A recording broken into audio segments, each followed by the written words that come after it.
Good morning in the United States. Good afternoon for those watching in Europe. I'm Ben Haddad. I'm the director of the Future Europe initiative at the Atlantic Council. It's really my pleasure to welcome you for this panel today on Europe's search for digital sovereignty and post-COVID-19 geopolitics. This panel is also an opportunity to launch today a terrific issue brief written by our non-resident senior fellows, Fran Burwell and Ken Propp, on the European Union and the search for digital sovereignty, building Fortress Europe, or preparing for a new world. It was launched on our website. I really encourage you to read it. It'll be discussed by our panelists today. Uh, why do we do this work? The Atlantic Council is founded on the simple mission that the United States is stronger with its allies. As we go through an unprecedented health, economic crisis, as our societies on both sides of the Atlantic grapple with issues of identity, race, and discrimination, as we both face the challenges and opportunities linked to new technologies, it would be easy to look inward. And this is why, in the last few months, the Atlantic Council has gone on offense to keep our allies and our friends close. And we recognize that the transatlantic relationship today is not only traditional geopolitics, but it's also how do we find common responses to the challenges and opportunities of technologies, from the development of AI, cloud technology, the issues linked to privacy, as well as the question of taxation that is central to some of the discussions within the European Union. This is why we believe in a conversation that is inclusive, that brings in policymakers, experts, as well as the private sector. And you'll see this today in this panel where we have policymakers and elected officials from the European Union, experts from the United States, as well as the private sector. We believe in building convergence, building a platform for dialogue to keep the Atlantic community as close as possible. This is also why this week on Tuesday, we hosted EU Commission Vice President Margrethe Vestager to explore these issues. Thank you all for joining. Let me turn to our senior fellow, Fran Burwell, the co-author of the issue brief. We'll discuss the issue brief and then introduce and moderate this great panel. Thank you. Thank you. Thanks so much, Ben. And thanks very much for the introduction. As you said, this topic is one that I think is key to the future of US-EU cooperation or disagreement. And I think the issue of digital sovereignty is one where we will find that the US and the EU either can make their way forward together, or that the current strains in the relationship will become even larger. What I would like to do first is just briefly introduce our panelists. Along with myself, we have Ken Propp, who is a senior fellow here at the Atlantic Council.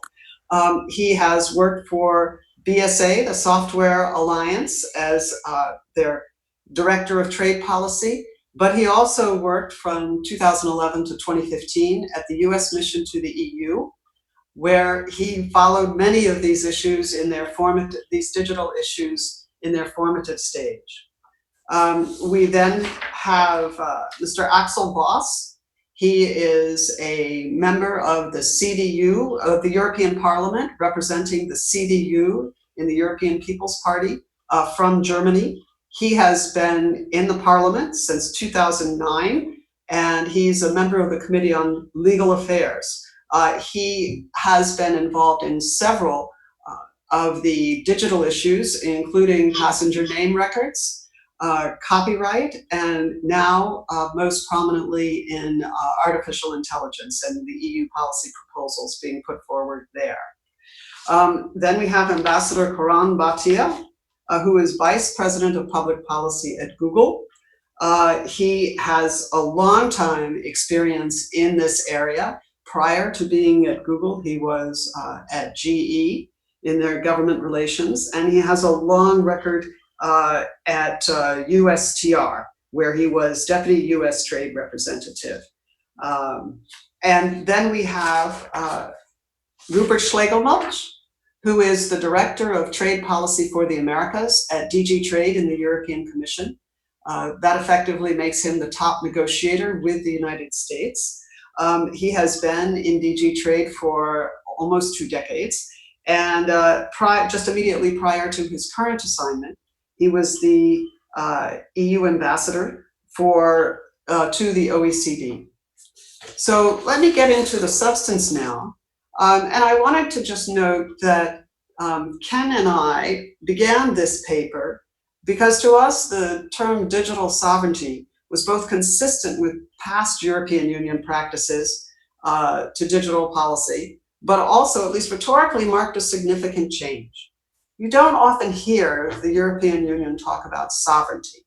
The countries pool sovereignty to make themselves more effective in the world, but they don't talk about the EU being sovereign in the world, but rather relying on multilateralism and rule of law. So this seemed to mark a step change in what had been an area of increasing activism, that is digital policy, for the EU, but it seemed to imply a ramping up. We started this paper before coronavirus was anything that any of us could have imagined, and we also wanted to see, as that emerged, what the difference would be. And what we have found is that the virus has, if anything, accelerated the discussions within the EU of digital sovereignty and of digital policy. There is more and more a sense of the need to be resilient. Not surprising, we're having the same discussion in the United States, but it has spilled over from discussions about medical equipment and personal protective equipment into a much broader question about the European economic recovery and how it can build on the digital economy to make it not just a recovery, but a transition. We can talk more about the COVID experience in the Q&A, but I just want to provide a little context on how important is the digital economy and the role of the transatlantic relationship in that. Anyone who goes to US-EU conferences and talks knows that the US-EU economic relationship is one of the strongest in the world. We are each other's best trade and investment partners. This is even more true in the digital space. Both of us are imports of digital services. The leading provider of those imports is the other one. And in this case, actually, the United States has a considerable surplus as opposed to merchandise trade. Last year, well, not last year, but in 2017, the US companies in Europe provided $175 billion in ICT services to Europe, but only $3 billion in China, which I think gives you a sense of the scope of our engagement with Europe. But for many Europeans, the economic relationship doesn't seem quite equal. In the Forbes ranking of top 20 digital companies, only 1 is European and 12 are American. One US company is valued, Apple, is valued at almost $1.5 trillion, more than the DAX index of the 30 largest German companies. And it's not just US companies now. In recent years, Europe has seen the growth and increasing engagement in Europe of major Chinese firms such as Alibaba, TikTok, Huawei, and others. We can have a long discussion about why this is the case, that Europe has not produced so many major tech companies, but we can see that digital sovereignty is in part a reaction to this phenomenon. But the question is, what does the term digital sovereignty mean? And although we hear a lot about it in Europe, it's not clear when we started looking at it exactly what that meant. One version is a narrower version, and that's tech sovereignty. And President von der Leyen, when she came in and joined the Commission to lead, defined that well, calling for EU access and ownership of key critical technologies that would be the backbone of any future economy. But in some European circles, the broader phrase digital sovereignty has become more common, even if the definition is less distinct. This pushes beyond technology and into the world of setting policies for how those technologies might be used, and policies that would govern the interaction between companies, citizens, and the economy. Earlier this week, we hosted Executive Vice President Margaret Vestager, who defined sovereignty as something like autonomy. She specifically cited the ability of the EU to make choices in the area of digital technology and policy, so that neither companies nor other countries should be able to constrain Europe's ability to do what it sees as best for itself.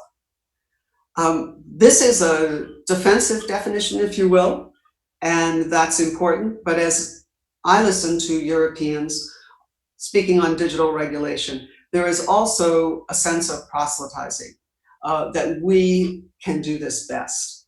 And it's true that the best defense is a good offense, but then we have to consider the implications outside Europe for this, for what digital sovereignty means.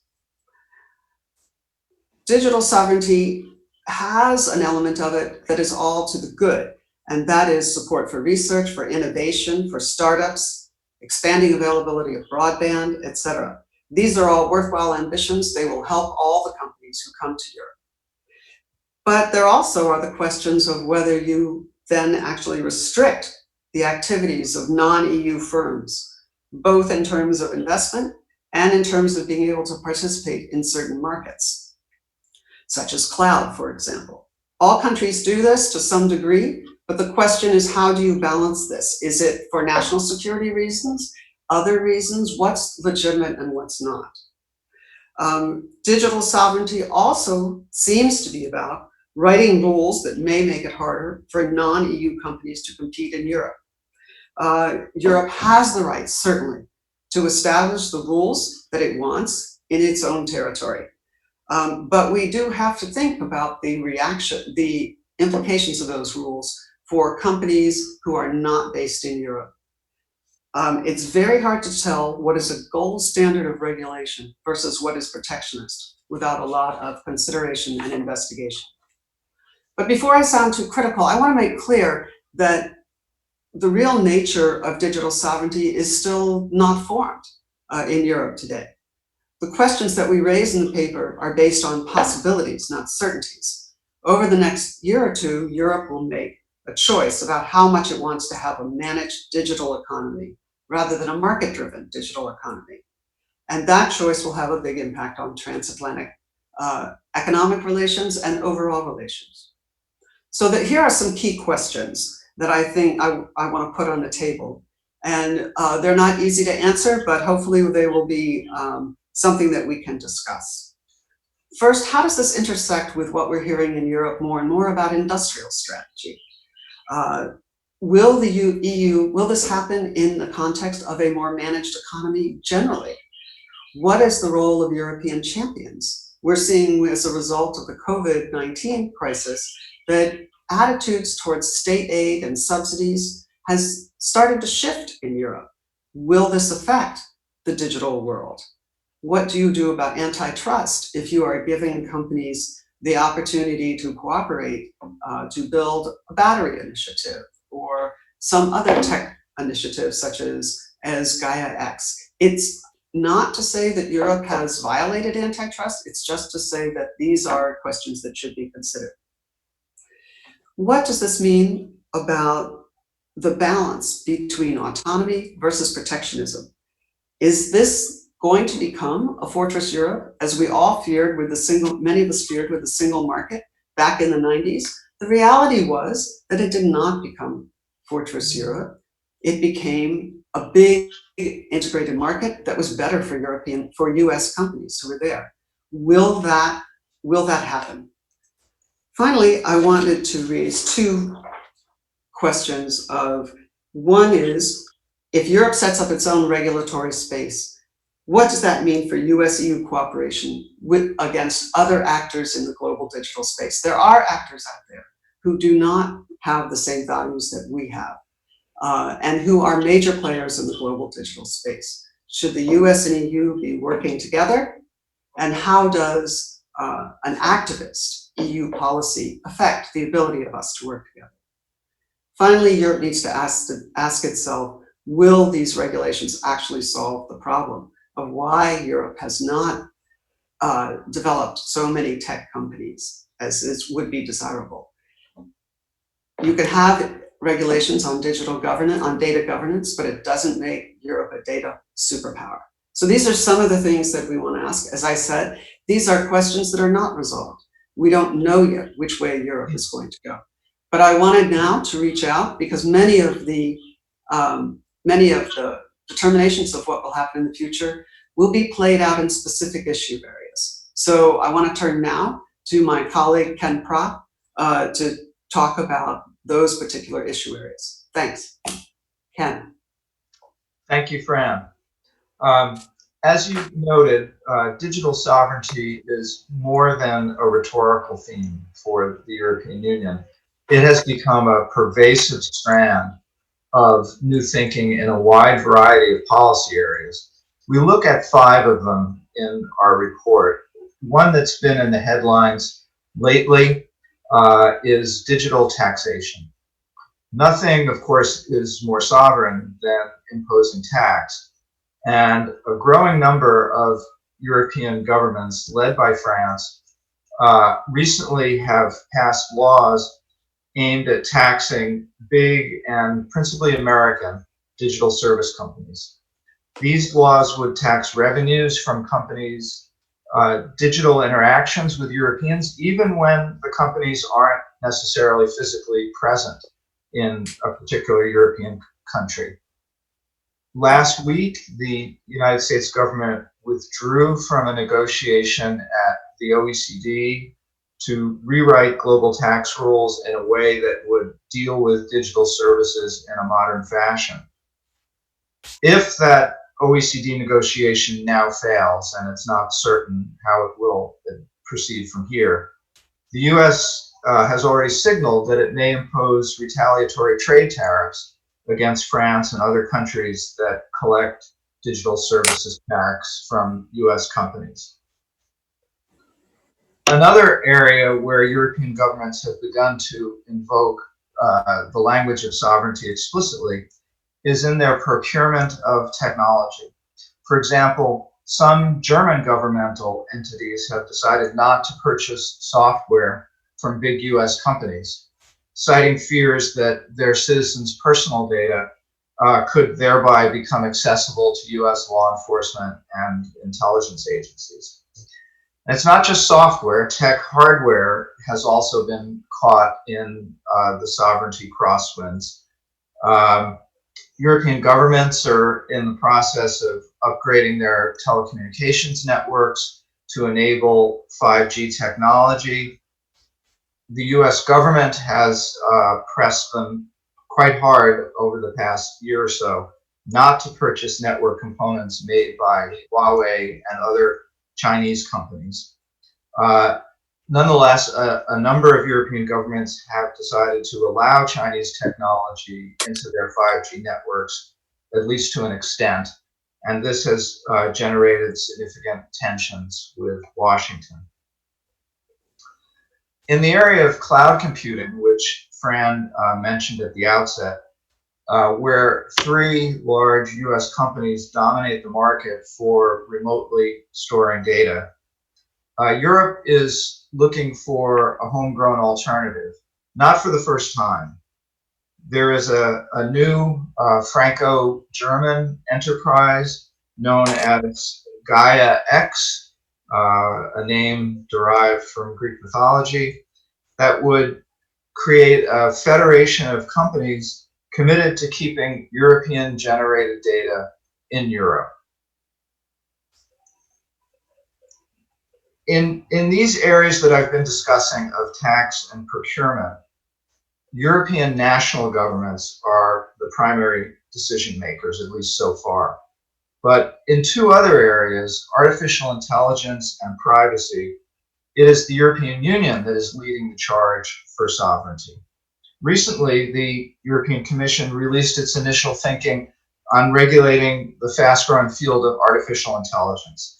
It is at the early stages of preparing rules to strictly regulate what they call high-risk sectors.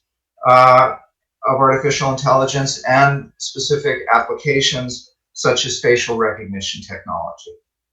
AI, of course, depends on the existence of big pools of data. So one of the goals, as in cloud computing, is to have the necessary data stored and available in Europe. The EU's regulatory approach to artificial intelligence, still evolving, shows signs of being possibly less comprehensive than the path it took in the area of privacy with the General Data Protection Regulation, the so-called GDPR. The GDPR asserted a European sovereign interest in protecting the privacy of the personal data of Europeans when it is transferred abroad. And it also took the step of blocking compliance with enforcement of unilateral foreign law enforcement demands for Europeans' data. So two quite striking sovereign steps. I think I'll stop here, but I would, in closing, just note that there are other regulatory areas not discussed in our paper where the sovereign impulse can be seen. Fran alluded to a couple of them. There have been guidelines developed by the EU in the area of screening of foreign investment for national security reasons. That is something that occurs primarily at the national level. Also, activity in the area of export controls over dual use items. That too historically is a member state responsibility. And finally, potential changes to competition law and doctrine to promote European digital champions and to protect European companies against financial subsidies enjoyed by their foreign competitors. Some of these subjects also will be moving front and center in the coming months. Thanks very much, Ken. I want to now move to a discussion. And first up is Mr. Axel Voss from the European Parliament. You've now heard two Americans comment on digital sovereignty and their perspectives on it. And you are very much enmeshed in the policies that will determine what that digital sovereignty is. What do you think? How do you see it? So thanks, Fran, and thanks, Kenneth, also for your contribution. So I think Europe is waking up too slowly in this digital field. That's why we don't like, and this has taken place 8-9 years ago, regarding these whole surveillance issues, where we are coming more and more to the value-orientated regulation. And this is what we need to achieve, from my point of view, also a kind of a digital sovereignty by introducing a European way towards an increasingly digitalized world. The problem behind, and here I see more a little bit the global situation, is that China is claiming for the global dominance on one hand side, and they are totally intrusive, especially if we are coming to the value-orientated situation. And the Western world, on the other hand side, is totally not united. And this has to do with some developments in our in our societies regarding populism, nationalism, and this is also creating a kind of a fragmented European political world. And therefore, we are also not even the Western world is not united. Also, the European political world is not united enough to come forward. And I'm more than less asking more and more for kind of a concept here. We need to, if we would like to play still a role in the digital world as Europe and the EU itself, then we need to be united. And here we are having a lot of problems if you're looking to competence, to the competence regime. So the digital world is more than less asking for global regulation, but at least European regulation. But if you're seeing how we are coming forward, I would say it's too fragmented. If we need if we are coming now to artificial intelligence, we are asking now for a kind of a civil liability for artificial intelligence systems. And here I can already feel the reluctance of the member states in saying, oh, civil law is our competence, please don't let the EU come inside of it, and so on. And that's why we are not creating then a kind of a digital, European digital single market. This is what I would say is already a kind of a failure. And therefore, we need to have this better approach on this and coming forward with a kind of a European priority, and then that the member states can contribute to it. Instead, we have now this way around. We have national interests that will be negotiated on a European level, and then there's a kind of an outcome and result, and this is the wrong way forward. That's why I would say if we would like to have a value-orientated digital sovereignty, we need to come up with a concept and saying we need also to have to compete with other regions in the world, one European solution for it, and also then accompanied by a kind of harmonized and full harmonized legal framework. And this is already hard to achieve. Friend? Thank you. That's great. So I want to first, and I'm very glad that you raised the issue of competition with China and also the issues between the member states and the EU and the need for a concept. Let me remind the audience that we would welcome your participation in this, and please go through the Q&A function on your screen, and then those questions will be relayed to me. I want to turn now to Ambassador Bhatia. You've just heard Mr. Voss talk about the need for both competition and cooperation, I think is a fair way of putting it. And I wonder how you see this, having recently gone through the coronavirus experience, Google working in both the US and Europe, and as well as around the world. What do you see as the potential for cooperation? Is it, what is the role of the companies? What is the role of the governments? Well, thanks, Fran, and thanks to you and the Atlantic Council for hosting this and the terrific work that you all have been doing in this space. Yeah, look, on the COVID crisis to start with, it really has just been heartbreaking to see the damage that the pandemic has done to so many people throughout the world and the economy.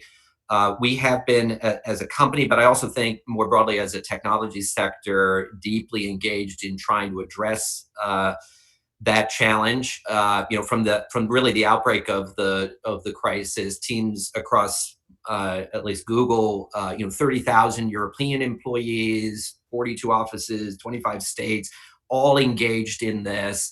And I know many other companies have done similar work. From a Google perspective, our major efforts really focused around three things. The first was around providing trusted information to our users who were extremely interested and needed that information. So the efforts in that regard fell into sort of two categories. One was combating disinformation. There was a lot of false information about COVID-19. And then secondly, helping to get out helpful and authoritative information. So the former, we worked very closely with Vice President Jourova. We've worked with the member states, and I think had some real success in that regard. And in the latter, we've done everything from using our YouTube platform to help government leaders communicate to getting free ads for public service announcements out. So big focus on that. Second thing we've done is using our technology to help address really the challenges posed by the virus and to try and combat it. two things I'd flag there. One is on the education side, where you've had technology platforms really play a critical role in helping schools, students, teachers remain connected during this time.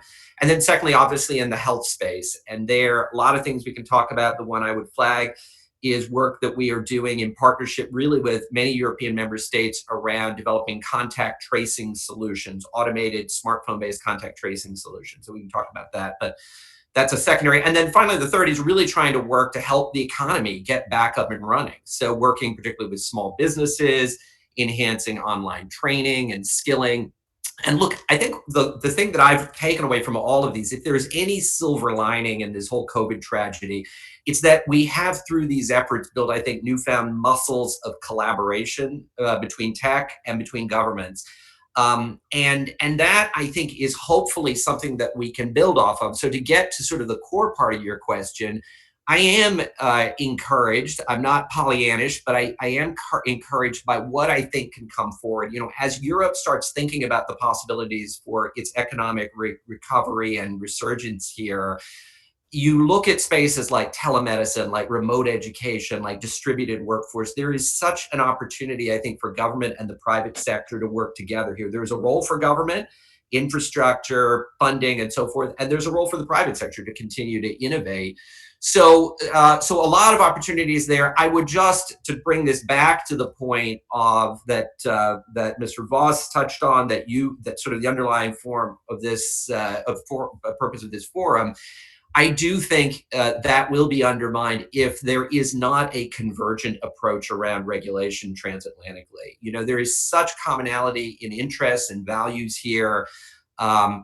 We, you know, whether it's in the cloud space, which I think is particularly critical because we are going to need to see, you know, digital transformation, IT modernization of Europe's great companies in the industrial space and the services space. That needs to be married with world-class platform technology. So while there is no question that there is the need for governments, I think, to ensure their security, to ensure the reliability of core elements of their digital ecosystems, if that's at the core of digital sovereignty, we think that that is at the ready, and you'll have US platforms strongly support that, as we've seen in the last few months. The worry, of course, is that if this is a different concept, if it's the basis for exclusion or for disadvantaging certain companies in favor of others or building barriers, I think not only would that hurt the global competitiveness of Europe and its companies, but it would also set a very unfortunate precedent, I think, for the rest of the world, which has often, you know, used the nomenclature of sovereignty to pursue more protectionist policies. So strongly supportive of what Mr. Voss was talking about in terms of convergence here. We hope that's going to be the result. So thank you very much. I'm going to come back to you and Mr. Voss, I think, to ask about what steps towards convergence could be next on the transatlantic agenda. So give you a couple minutes to think about that, and in the meantime, go to Ambassador Schlegelmilch and drill down a little bit more on the idea of competition. You're in trade policy, and that's not always the easiest transatlantic agenda. But how do you see this digital sovereignty meshing with trade? And I note that you've just opened a consultation on the trade policy, EU trade policy, which is sort of titled Open Strategic Autonomy, which has a lot of echoes with digital sovereignty, if I can. There also are some things that we've seen in the AI proposal that have to do with conformity assessment, which some could see as adding some trade barriers to non-European companies. And I wonder if you could talk about how trade intersects with this notion of digital sovereignty.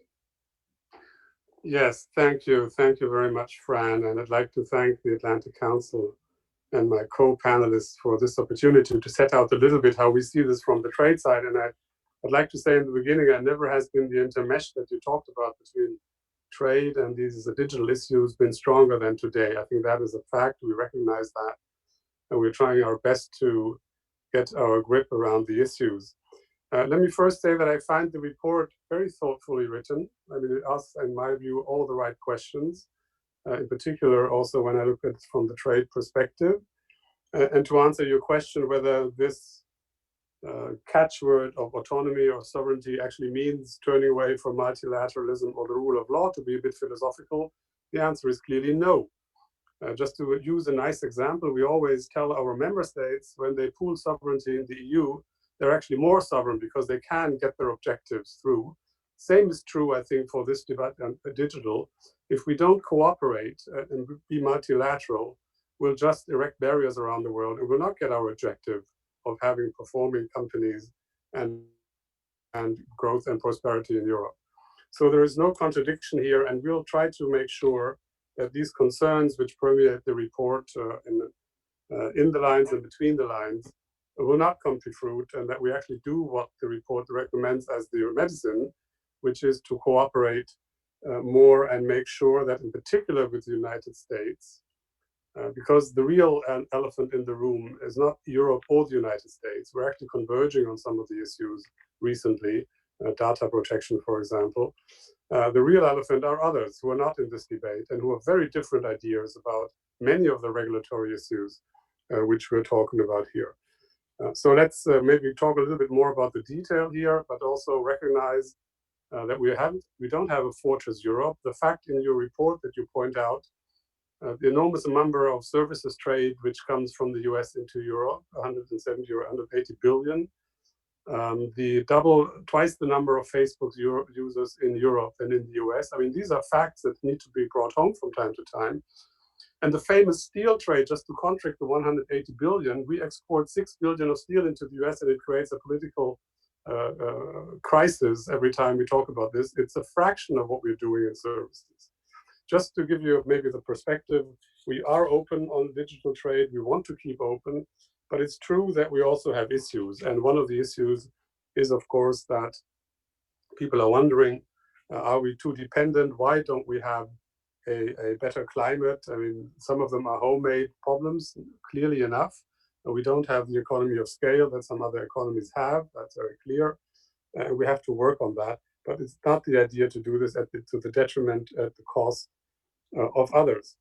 And if I look at the question that you put forward, as not to maybe go on too long in this first discussion, there are clearly issues on the regulatory space. You mentioned artificial intelligence. Your colleague Ken mentioned the question of digital taxation or Huawei export or controls and so on. These are issues, I think, where we have made very clear offers to cooperate. To give you an example, on AI, we've been, in the context of the agreements we've been saying to the NIST, we're dealing with these issues. DG Connect has been talking to NIST about doing more together.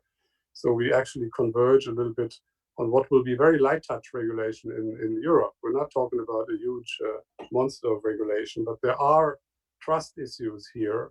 That debate is not a European debate. Look at what's happening in some companies in the United States where the employees are saying certain things we should just not do with AI. We've made an offer also on technology export controls and investment.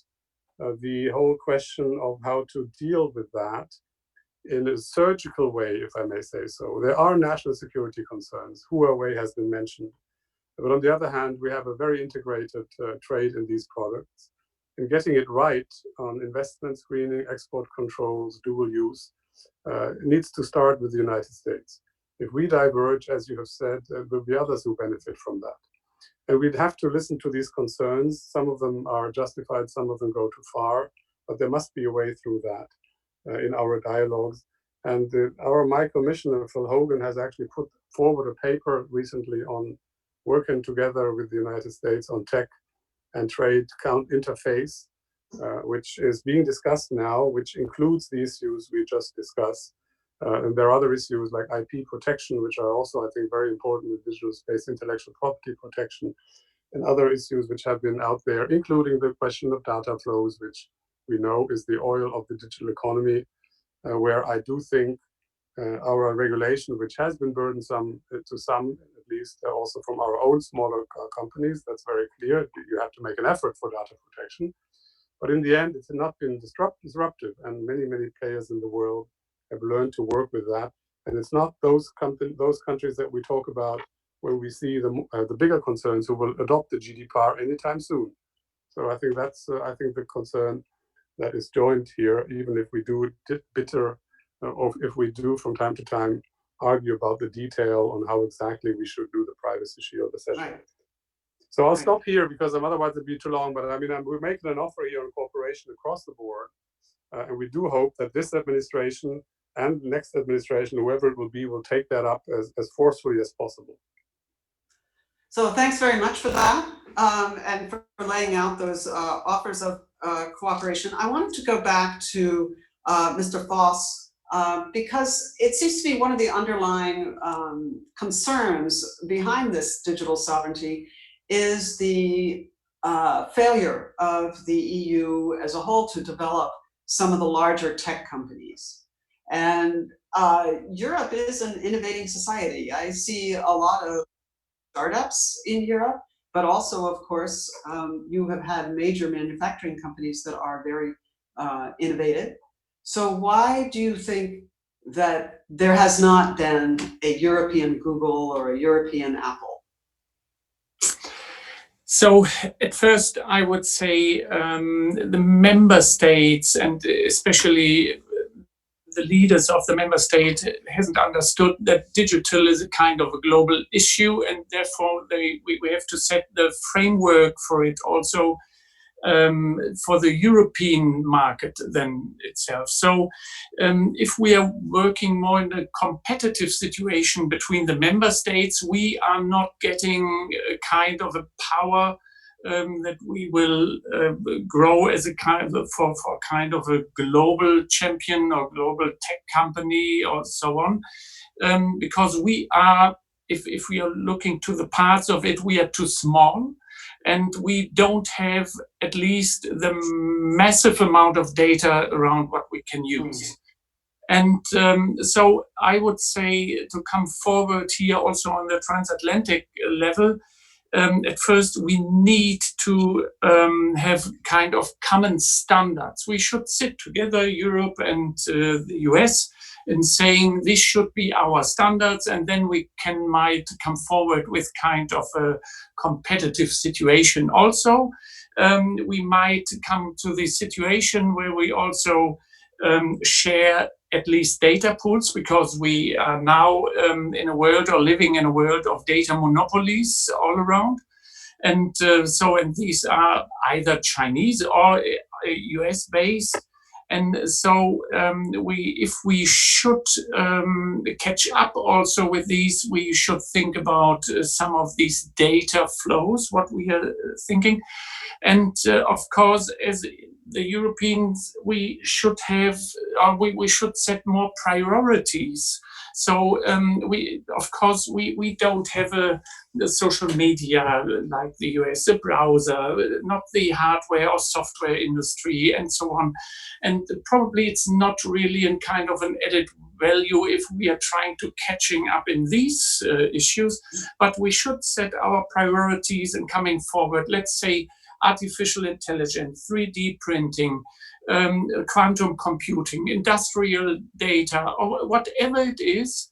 But I think we need these kind of lighthouse goals in coming forward to play also a role. And of course, because probably it's of our history or whatever, we are too hysterical handling the data.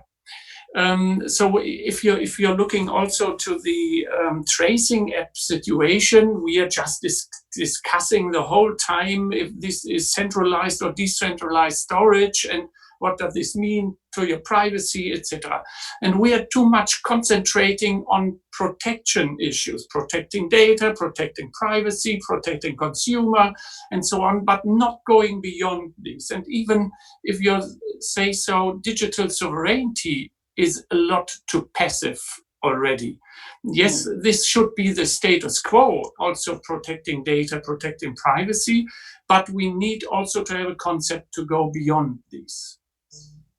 So thank you for that. I wanted to ask about, you brought up data here, and you mentioned the hesitations that have to do with privacy in Europe, which has been certainly a theme that Ken and I have been watching for quite a number of years now. And I wonder whether is this really the key to what this is about? Is this the struggle over data? Or is this because it's personal? Or sometimes I hear about digital sovereignty in Europe that it's really about industrial data, and that some European politicians kind of cede the consumer applications to the large American companies, but they want, like you said, AI data pools on health and things like that. So just briefly, if you could say about is this data sovereignty or digital sovereignty? So I think it's digital sovereignty anyway. So the dependency on non-European companies in all these. So if you think about Google says tomorrow I switch off the European line, then we have a totally black screen. And this is something what we should have in mind. We are dependent already. And if we don't want to have this, we have to come forward and being more creative also as a legislator. So data sovereignty on the one hand side, of course, it's necessary, but digital sovereignty also, this value-orientated approach, it has to develop faster. And it has to be developed more creative because the balance between, let's say, data protection and innovation is not been reached yet in a way that we can have also better innovation with personal data, what might not affect our citizens. Right. Well, I have to go back to Ambassador Bhatia now that you've raised the prospect, however remote, of Google turning off the internet. But Ambassador Bhatia, you're hearing a little bit more refinement now of the motivations and the components of digital sovereignty. So as a major platform operating globally and providing huge numbers of services in Europe, what's your reaction to these refinements? Well, look, as I said, Fran, in sort of the response to the first question, we absolutely understand the need, the desire for policymakers in Europe and indeed in every country in the world to make sure that there is robustness, that there's resilience in core parts of their economy. That's true in the United States, that's true in Europe, that's true everywhere around the world. I think and I will tell you that as a company, and particularly, the references were to effectively the cloud space and the enterprise space where we are, a player along with others. I think that there is a recognition that as a business prospect, companies want that. European companies will want to make sure that they have control over their data, that they have the ability to effectively control their fate in this space. And I think you will see companies like Google and others want to partner. Indeed, we do. We have been thrilled by the partnerships that we've developed with companies like Lufthansa, Telefonica, many others to achieve that. So I actually think on the private sector side, this is actually working reasonably well. I think there are the ability to craft solutions here that are working. I think the problem becomes when there is the risk of a sort of a political or populist layer applied on top of that. That then, you very quickly get to questions about, well, doesn't every economy have areas where it is dependent upon some other economy around the world? I mean, this gets back to the basic Ricardian prospect of, wine versus wool, right? I mean, the essence of the global economy at this point involves that degree of interaction. And so one would hate to see this concept sort of, which again, I don't believe this is the idea behind it, but one would hate to see it sort of taken down that line. And we all know that there are countries around the world that would be only too happy to grab it and mutate it in that direction. And so I come back to where, we left off the last question.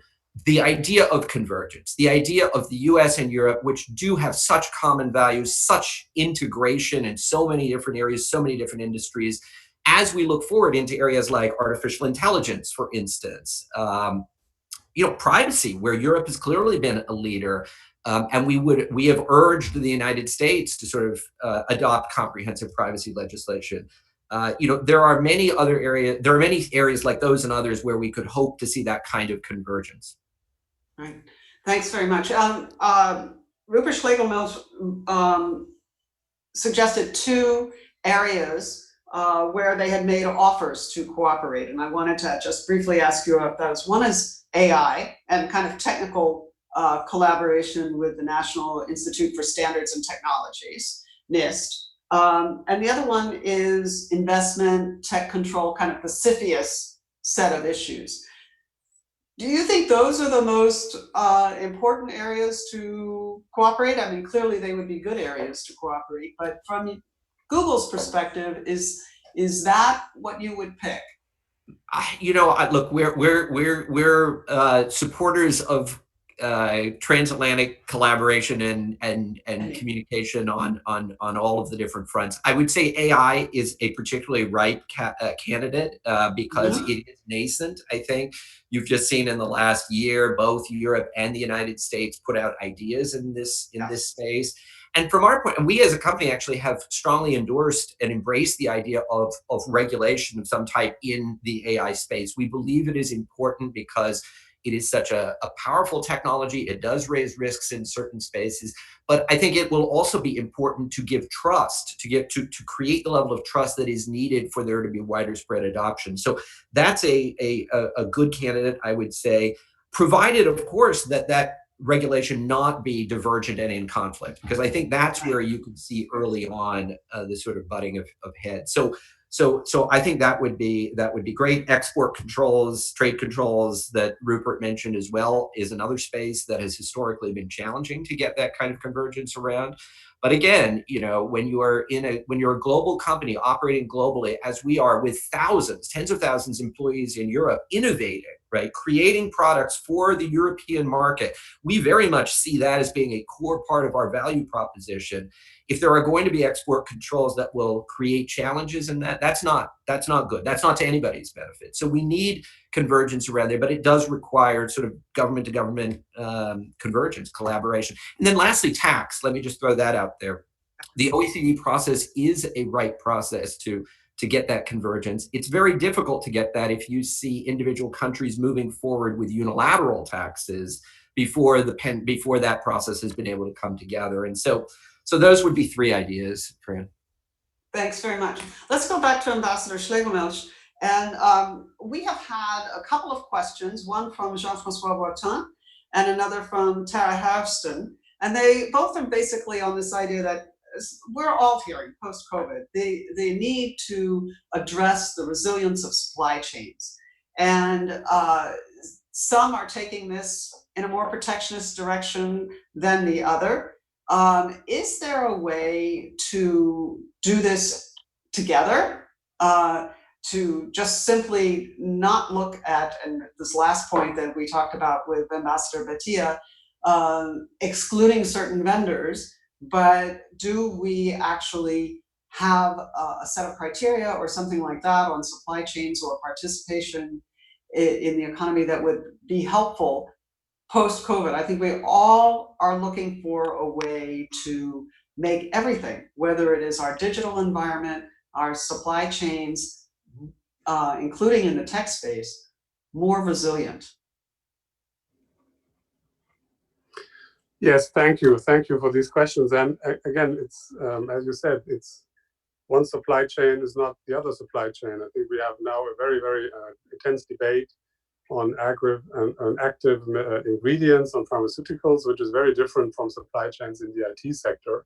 I think the red thread on both sides of the Atlantic is we discover from time to time that we are too dependent, especially when there is a crisis or a pandemic. The answer, I think, is exactly what you said. We need to discuss a little bit what is the correct reply to that. Is it reshoring everything back home? Or, as some of our US colleagues think, higher tariffs for medical products will bring safety because then everything will be produced in the US or in Europe? Or is it that we think it's maybe better to actually have no tariffs and then make sure we have diversified supply, rather than banking on one supply, be it internal or be it domestic or foreign? These discussions need to take place. They are starting now, but they are not, I think, very far developed. And the debate that we've had for a longer time before COVID on IT actually has shown that we can make some progress. If you look at the discussion on Huawei, I think on 5G, it's probably a better discussion than the request on 4G and 3G to exclude Huawei from existing networks, because it's hugely expensive for Europe, not so much for the US. But having a discussion and exchanging the arguments, and having in particular joint risk assessments, which are usually not shared easily, because you always come out of the black box and say, well, in the end, we decide this is dangerous, or we can't do this and we can't do that. Having joint risk assessment and also recognizing the particular situation that people are in, and also having joint areas where we say this is just not possible with a supplier from a certain part of the world. What is the core? What is the core actually in 5G? These discussions are really useful, and they should continue to be intensified in our view.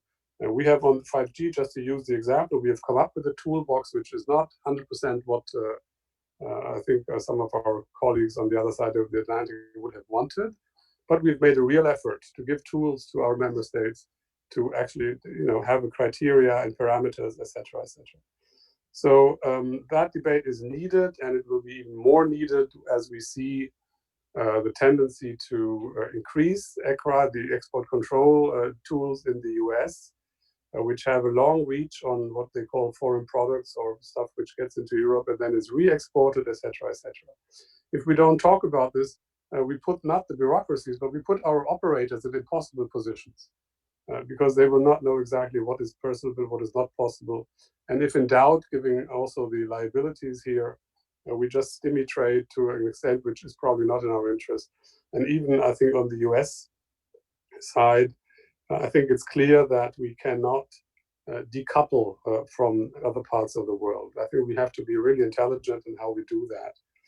And what exactly is the core? What is the strategic infrastructure? What needs to be protected in the investment screen? That is the dialogues that we're having to some extent with Treasury or BIS and the Commerce Department. But we could do a lot more and give it a lot more also consequences once we have had these discussions on what we're going to do operationally.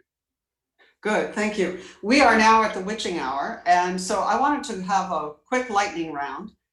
You each have about 15 seconds. I'm going to start with Ken, and I want to ask you, what would be the first step? Clearly, what would make this a more cooperative enterprise, digital sovereignty, rather than a more competitive enterprise? Speaking in the transatlantic space, it's clear that from the conversation here that it could go either way, but there is a willingness to at least try and make it a cooperative enterprise. So what would be your suggestion for the thing that has to happen to get this really started? So Ken?